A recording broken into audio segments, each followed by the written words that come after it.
Bien, los padres entonces es el tema de hoy, son los agentes divinos en el mensaje de identidad y destino para nuestros hijos. ¿Quién soy? ¿Por qué estoy aquí? Son las preguntas que han surgido desde hace muchísimos años. ¿Qué es la identidad? ¿Qué define a una persona en lo que es? ¿Qué papel o rol juegan los padres en la identidad y destino de los hijos?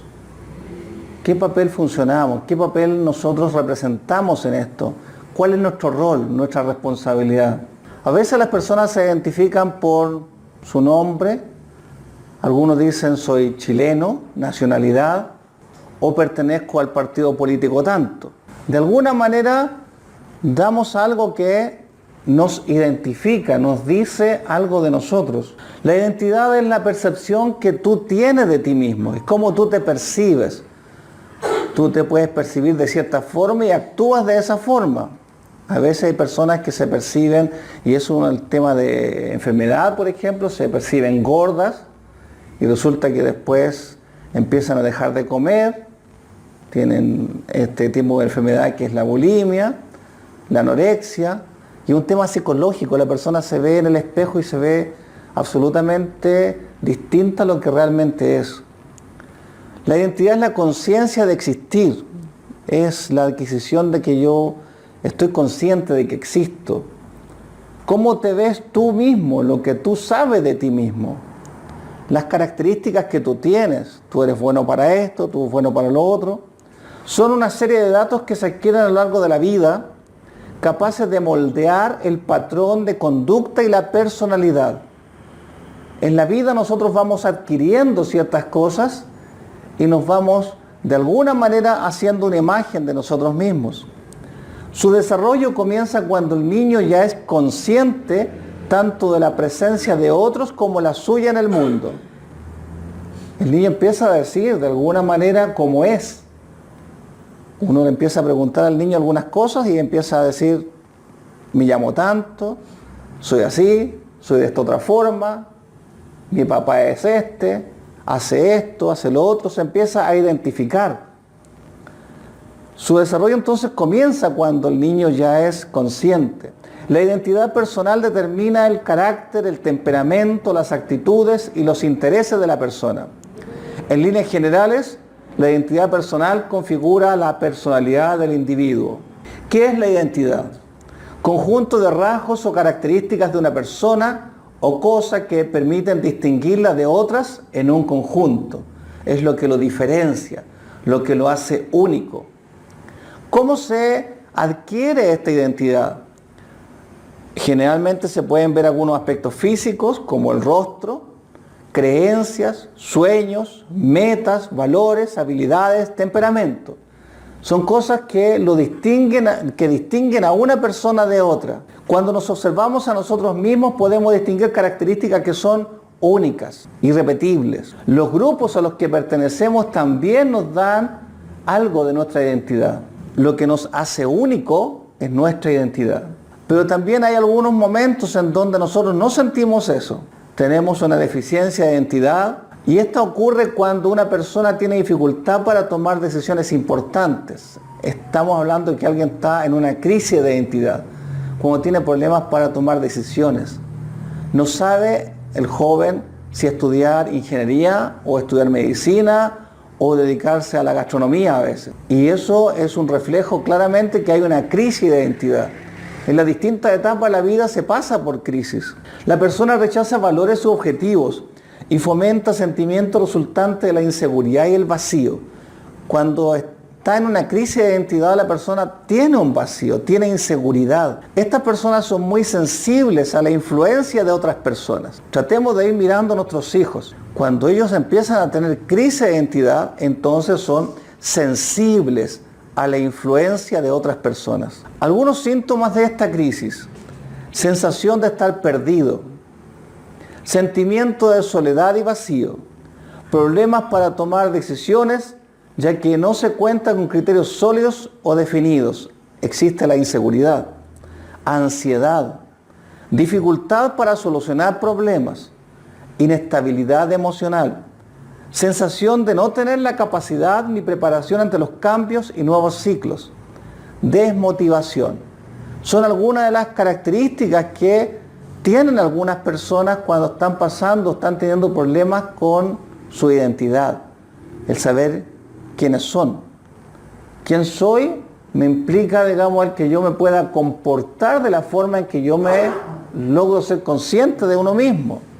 Yo digo, soy esta persona, yo me planteo de esa manera, yo me puedo comportar de esa manera. La llegada del hermano menor produce en los niños un problema de identidad.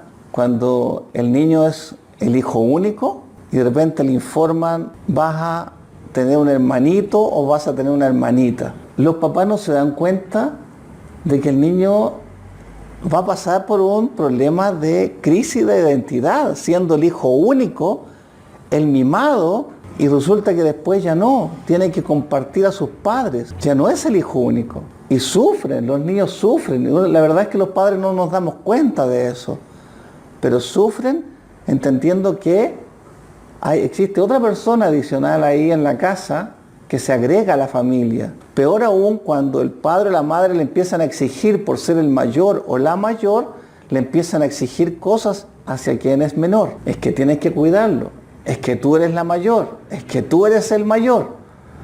Entonces es tu responsabilidad mayor que la de tu hermano o tu hermana. Y eso les genera estrés y obviamente con ese problema de identidad que están teniendo, es un tema serio para ellos. En su mundo es algo muy serio, muy grave. ¿Recuerdan la película de Toy Story? Woody era el único, el juguete apreciado, el juguete que manejaba a todos los demás.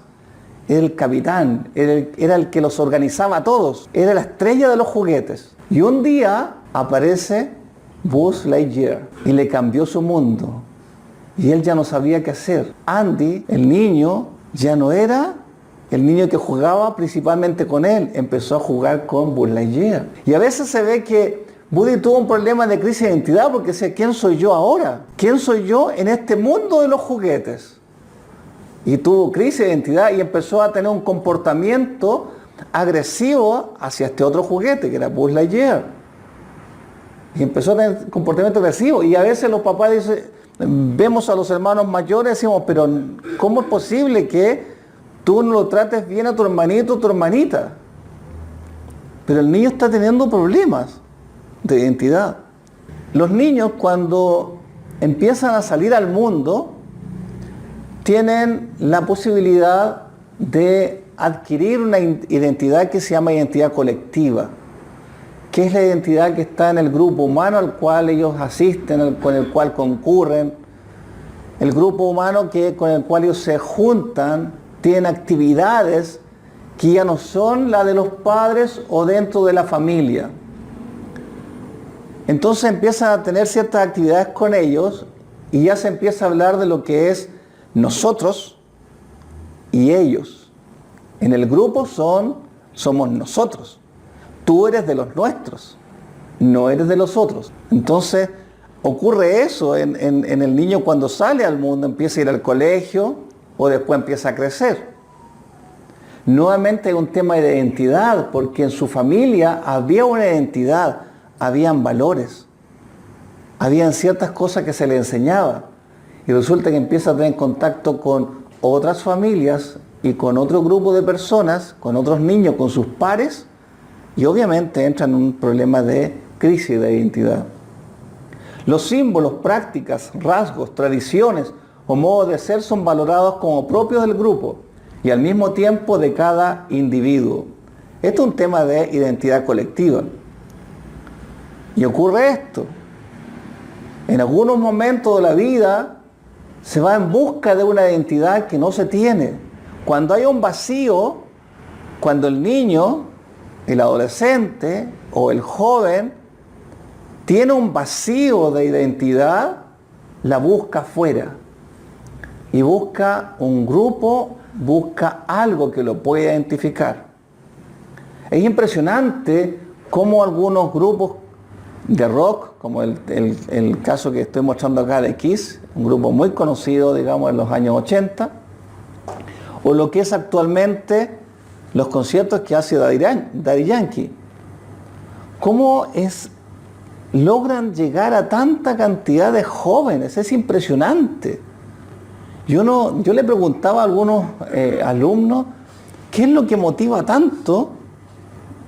¿Qué es lo que los lleva a pagar 50.000, 100.000, 150.000 pesos chilenos para ir a ver un concierto? Están todos, digamos, muy juntos, muy pegados unos de otros, con todo lo que significó el problema de seguridad que se tuvo en los conciertos que hubo. E igual van, aunque lo tengan a 1 kilómetro de distancia y no ven prácticamente nada, pero ahí están. Y no les importa haber pagado lo que pagaron. No les importó haber estado toda la mañana esperando en la fila para poder entrar. 9, 10 horas ahí esperando. Y en algunos casos a veces haber dormido en la noche anterior ahí. ¿Qué los lleva a querer identificarse con ellos? Algunos, como muestra también la imagen ahí, se identifican con algún tipo de esquema, sistema, idea política. Y también nosotros en la iglesia tenemos nuestra propia identidad. Algunos se identifican con un tipo de iglesia, otros se identifican con otro tipo de iglesia. Algunos se identifican con la iglesia muy fervientemente con su iglesia, o con el pastor, o con un gran predicador que llega un día y habla de cierta forma. Dentro de los grupos que nosotros conocemos están las tribus urbanas, y en Chile se han dado algunas de ellas, como los raperos, que los pueden apreciar en la imagen de más abajo, los góticos, ¿ya?, los pokémones, los otakus y visual, los hipsters. Son grupos que de alguna manera han atraído a los jóvenes, a los adolescentes, y los atraen, y el niño empieza, o el adolescente empieza a comportarse como lo hace el grupo. Hay un sentido de pertenencia y ciertas cosas que el niño o el adolescente no tiene y lo está encontrando en estos grupos. Ahí lo encuentra. Pero la familia, tanto la familia biológica como la familia en Cristo, es y debe ser la mejor tribu. Uno se pregunta, ¿y por qué un joven querría alejarse de la iglesia, de la comunidad de la iglesia?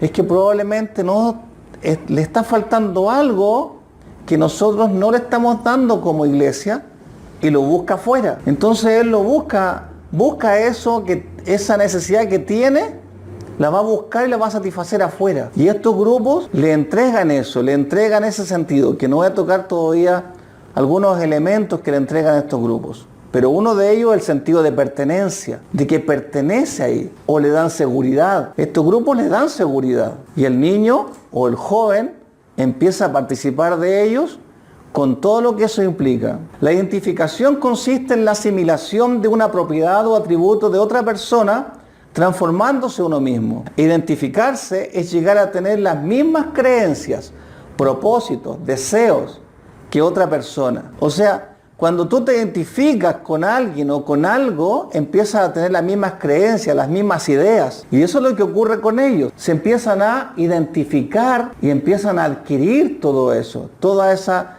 ideología, las creencias, los rasgos, las actitudes, las formas de pensar. En Génesis 45 vemos algo tremendamente impactante. José había sido vendido por sus hermanos y había sido esclavo, había estado siendo esclavo en Egipto. Hasta que un día, después de que haber pasado incluso por la cárcel injustamente, él fue nominado o fue nombrado como el segundo de Egipto. Y después de Faraón, fue el que más poder tenía. Entonces, los hermanos habían acudido a Egipto en busca de alimento. Y José se había comportado siempre, en general, prácticamente ya como un egipcio. De hecho, tenía hijos nacidos en Egipto. Se había casado con una mujer egipcia. Entonces, aparentemente, él no tenía ya casi de la tradición o de las cosas que había vivido en la familia.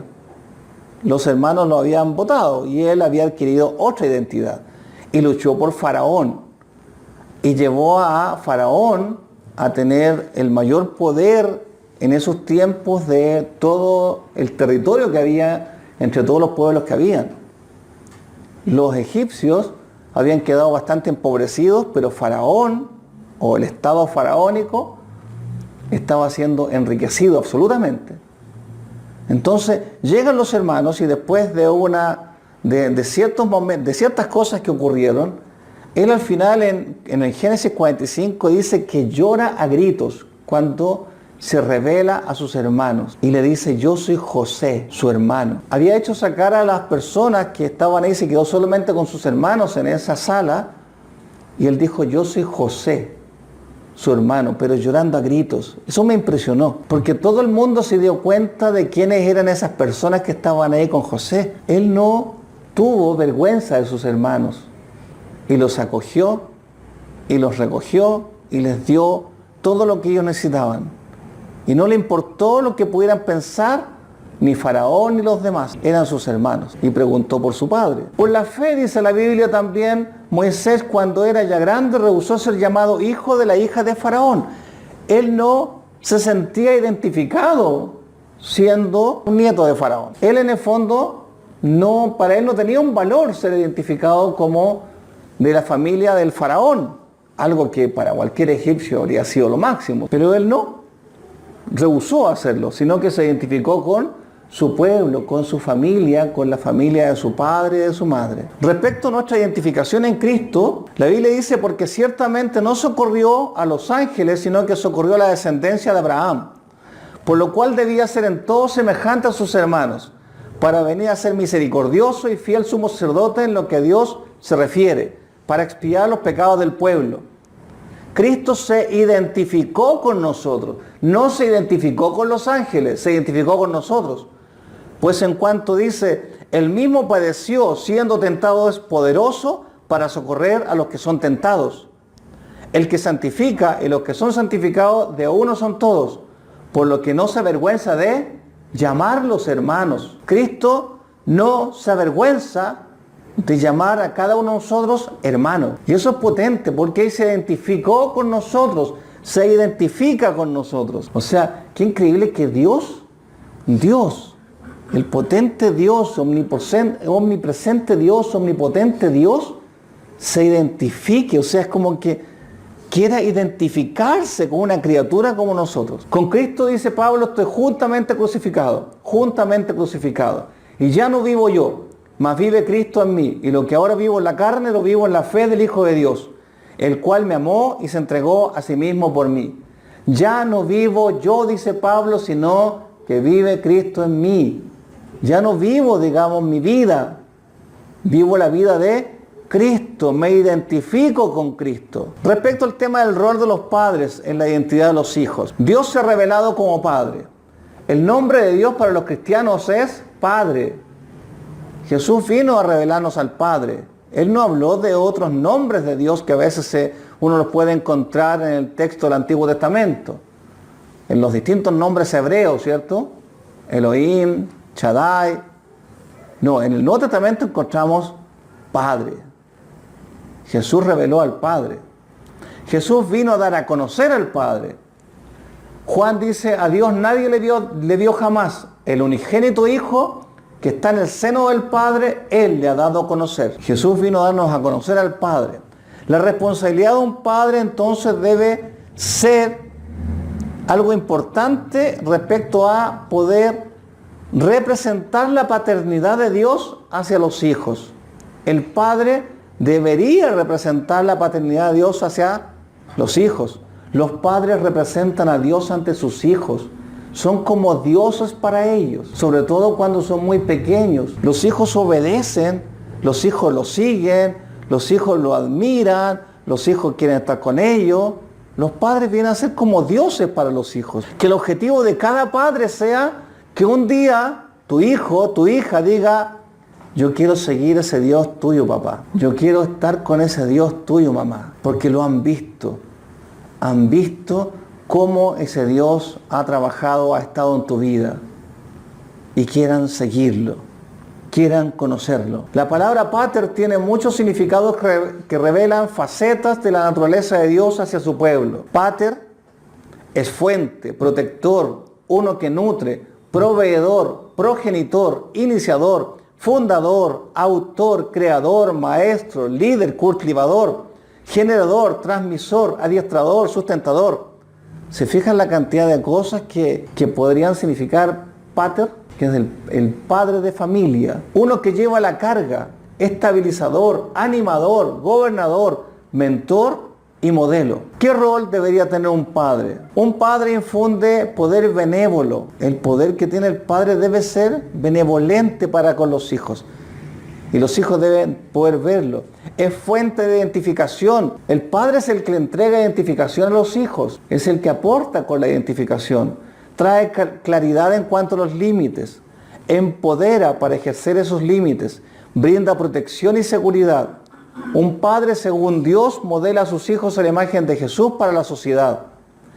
Es sacerdote de la familia, proveedor de las necesidades, administrador de disciplina, pero se fijan que hay muchas más cosas que solamente ser un proveedor. O sea, la responsabilidad, el rol de los padres hacia los hijos es mucho más amplia. Dios escogió a los padres. Nosotros padres somos los agentes de Dios. Dios no va a mandar ángeles, Dios no va a mandar a grandes hombres de Dios para que le hablen a nuestros hijos. Nosotros somos los agentes de Dios. Y qué agentes más especiales, porque nuestros hijos es algo que al momento de nacer ya nos conquistan, ¿cierto? Nos llenan, nos toca algo especial. Y somos los agentes de Dios por los cuales a través de nosotros Dios puede hablar a nuestros hijos.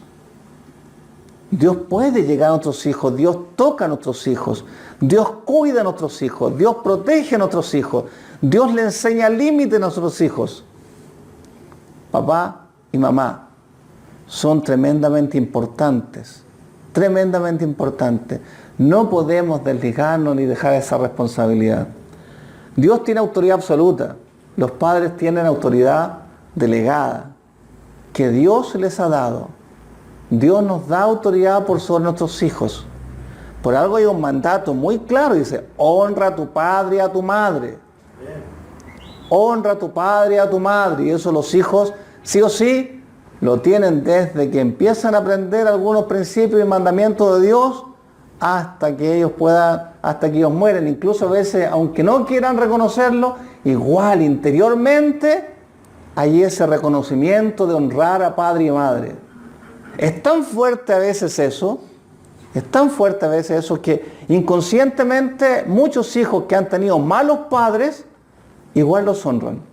Existe un mensaje que nuestros hijos pueden recibir, que es el mensaje de identidad de Satanás. El enemigo le va a querer decir a nuestros hijos, incluso a nosotros, lo siguiente: no tienes ningún valor.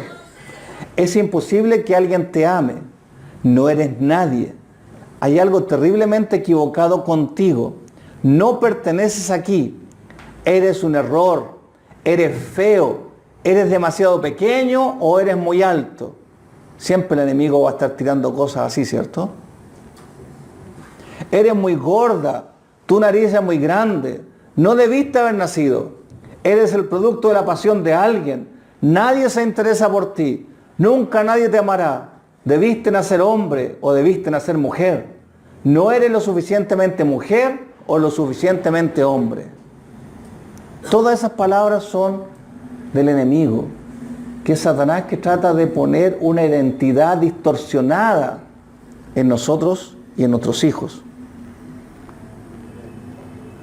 No tienes propósito, ni hay para ti esperanza, ni pienses que serás aceptado en ningún lugar. No deberías estar aquí. Solo consumes oxígeno, pero eres inservible. Eres un fracaso, eres incompetente e improductivo. Alguien debería escribir un libro acerca de ti y llamarlo el mayor de los perdedores. Nunca tendrás éxito en nada. A veces lo escuchamos y fluye. Lo escuchamos a veces en algún mensaje, en la televisión. A veces estamos viendo algo y nos sentimos identificados con un personaje y al personaje le dicen esas cosas y es para nosotros. Hay un mensaje que el enemigo da siempre y cuando encuentra a nuestros hijos ese vacío de identidad. Pero si nuestros hijos no tienen ese vacío de identidad, entonces ese mensaje no podrá entrar. Palabras que nosotros podemos dar a nuestros hijos. Tú eres único y especial. Aquí perteneces. Nadie más es como tú. Eres muy hermosa o eres muy hermoso. Me encanta tu cabello, tus ojos y tu nariz. Tú no fuiste un accidente. Tu madre te cargó 9 meses en tu vientre. Yo te cargué en mi corazón.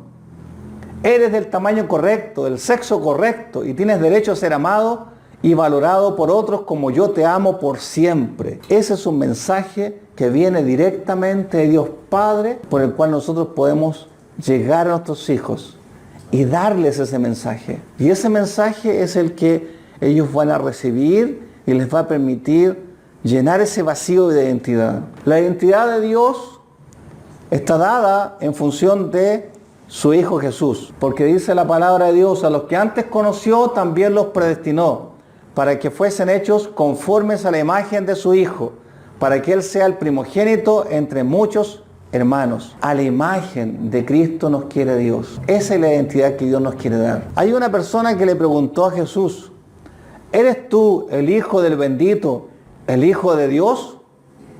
Fíjense, está de alguna manera tocando su identidad. Y la respuesta obviamente es sí, ¿cierto? Sí, somos hijos del bendito, somos hijos de Dios. ¿Caminamos en este mundo como hijos de Dios o caminamos como cualquiera de los mortales? ¿Cuál es nuestra identidad? O como dice en algunas partes de la Biblia, ¿cuál es nuestra ciudadanía? Pero ¿cuál es nuestra identidad? ¿Soy hijo de Dios o no lo soy? Si no siento en mi corazón y no tengo muy fuerte eso que soy hijo de Dios, entonces necesito acercarme más a Dios para que esa identidad de Dios empiece a ser revelada a mí, porque esa es la identidad que Dios quiere darnos. Jesús es la imagen del Dios invisible, el primogénito de toda creación, y esa es la identidad que Dios nos quiere dar. ¿Qué diremos del comportamiento? Hay un predicador que dice: una vez que somos conscientes de quiénes somos en Cristo, los hijos amados de Dios, nuestras vidas deberían cambiar.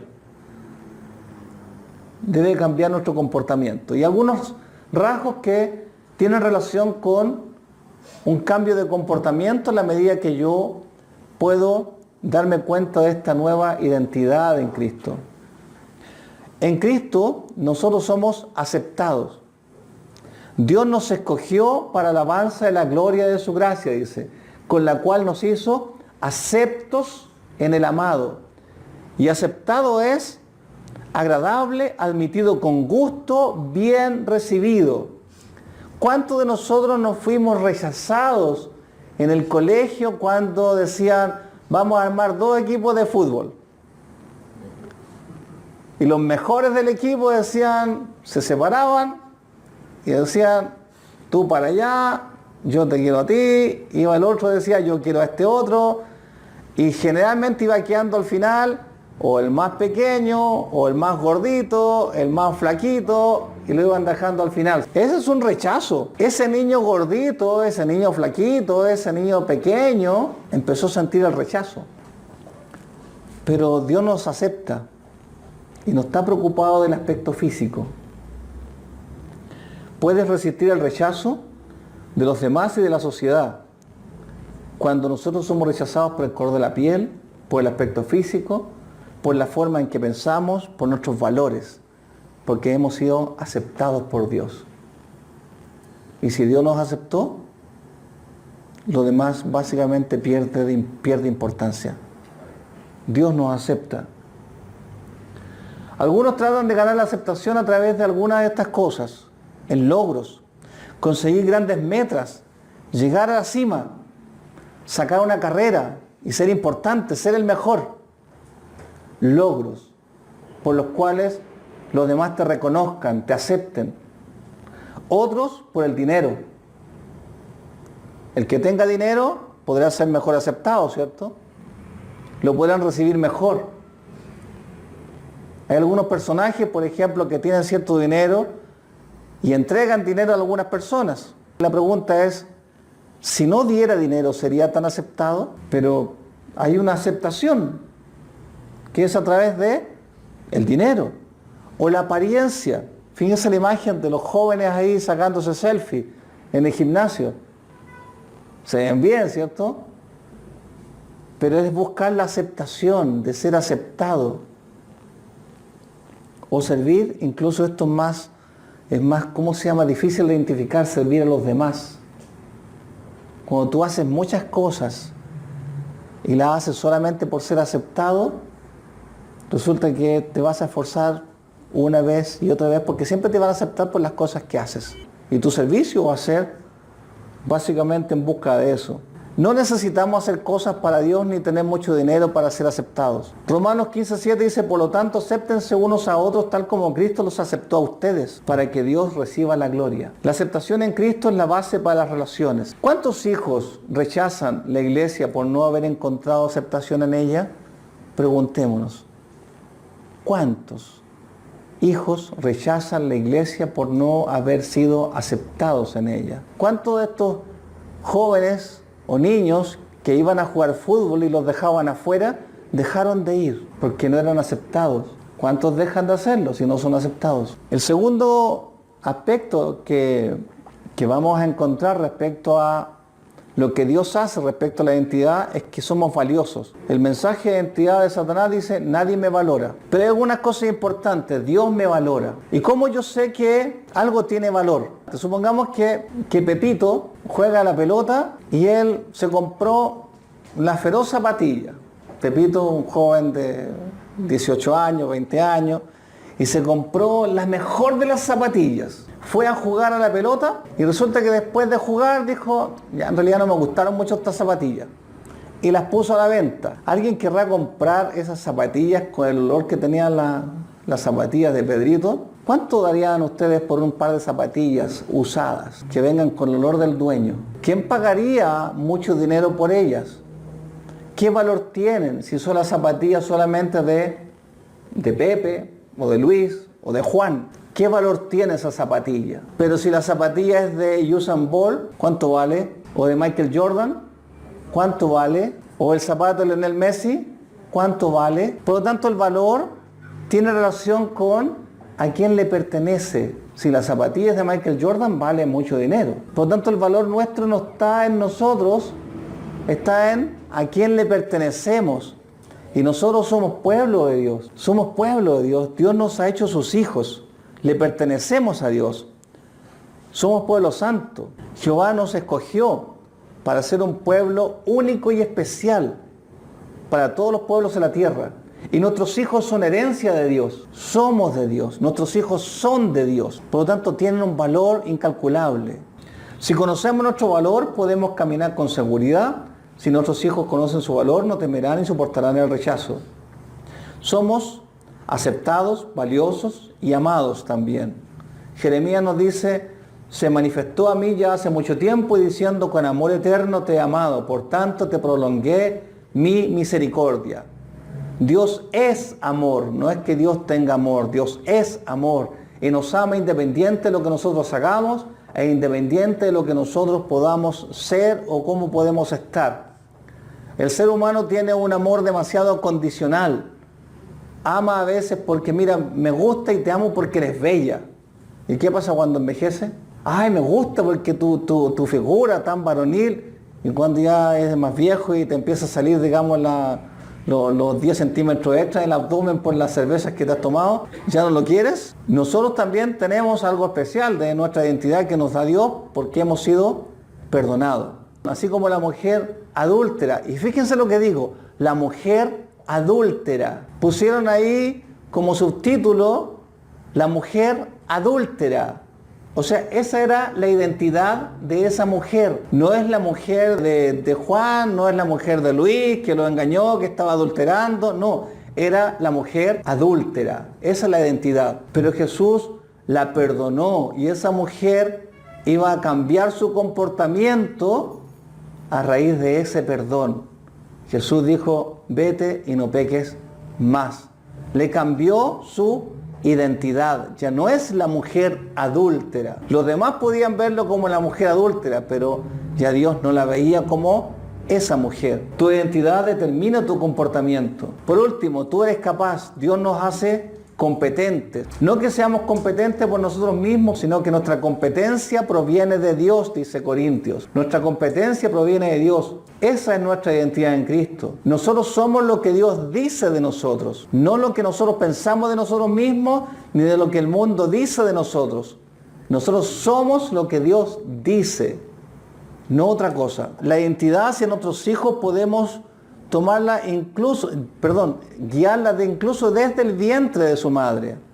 Hay un doctor, que es el doctor Thomas Bernie, muy reconocido a nivel mundial dentro de su área. Dice que es una de las grandes eminencias de la investigación de los efectos del entorno prenatal y neonatal. Y él es uno de los, dice, fundadores de la Asociación Norteamericana de Psicología Prenatal y Perinatal. Sus obras y trabajos son conocidos en todo el mundo. Él dice lo siguiente: el bebé en el vientre, como desde los 6 meses en adelante, ya puede sentir, puede oír, puede experimentar sensaciones, sentir sabores, también sentir, aunque sea de una manera primitiva aún. Dice desde los 6 meses. Por lo tanto, cada vez que la mamá le habla al bebé, no es que el bebé no sienta nada. Muchos padecimientos, según este mismo doctor, se pueden rastrear desde el útero, como por ejemplo, una madre embarazada que tiene una pérdida muy fuerte, le deja el marido, se muere alguien o descubre infidelidad de su cónyuge. Alguna cosa fuerte que le sucede a la mujer, eso lo puedes traspasar al bebé. Y el bebé nace después y empieza a crecer y se desarrolla y no sabe por qué. Tiene características de estar deprimido, tiene características de estar, digamos, con ciertos problemas en su personalidad, porque desde el vientre ya hay algo que se le ha producido. Algunas cosas como rechazo, temor, lujuria, enojo, culpa, este doctor dice que se pueden rastrear desde el vientre. ¿Qué podemos hacer nosotros entonces? Hay que asegurarse que el bebé recibe la comunicación verbal y física de sus padres, asegurándole que es amado, esperado y que es más hermoso de lo que pensaban. Miren, hay muchas cosas que suceden, por ejemplo, con los padres. Hay padres que esperan un niño y nace una niña. Y eso es una frustración. Los padres también pasan por un tema de duelo. Y ocurren algunas cosas como esta. Fíjense en la imagen que está ahí. Un padre como Marcelo que se desesperó. Sería una niña y no el anhelado niño que deseaba tener. Por mucho tiempo le había guardado regalos a su pequeño. Le tenía su balón preferido, un juego didáctico de sus tiempos y su cobija de lana. Le tenía comprada la pelota, el arco de fútbol, ya lo tenía inscrito, digamos, en el equipo del barrio. Y nació niña, o al revés. Hay un duelo en los padres que los padres deben superarlo, porque muchos padres empiezan a condicionar ciertas cosas con los hijos sienten ese rechazo. Si es niña y él esperaba niño así con todo, resulta, digamos, que la niña siente el rechazo. Si es niño y se esperaba una niña porque tenían ya 3 niños, o habían 2 niños, y quería una niña como sea, y resulta que salió niño, también siente el rechazo. Y ese rechazo le afecta, lo aleja de la identidad del padre. El padre, recuerden que es el agente de Dios para dar identidad al hijo. Y si el niño o el joven, el adolescente rechaza al padre, significa que está rechazando esa identidad que Dios de alguna manera le tiene encomendada. No es la identidad exacta, porque hablamos de que la identidad era algo único, ¿cierto?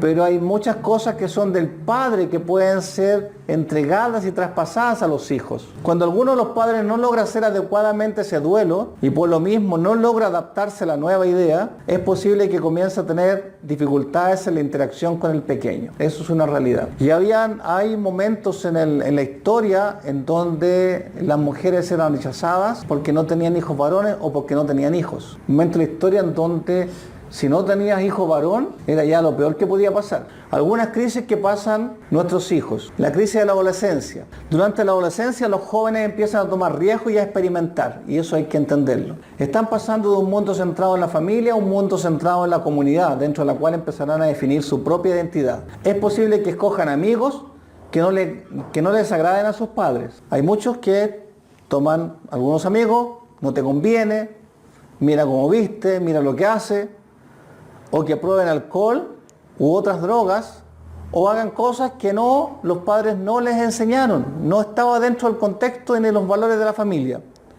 También es posible que usen ropa a la moda y propia de su generación. Empiezan a comparar el estilo de vida de sus familias con el de otras familias, o rompan las reglas impuestas por sus padres o por la comunidad. Es como salir al mundo, y en ese salir al mundo los valores de la familia van a ser puestos ahí en la balanza. Y es un momento de crisis. Y hay momentos, en esos momentos donde podemos perder a nuestros hijos o conquistarlos y ganarlos. Es un momento muy especial.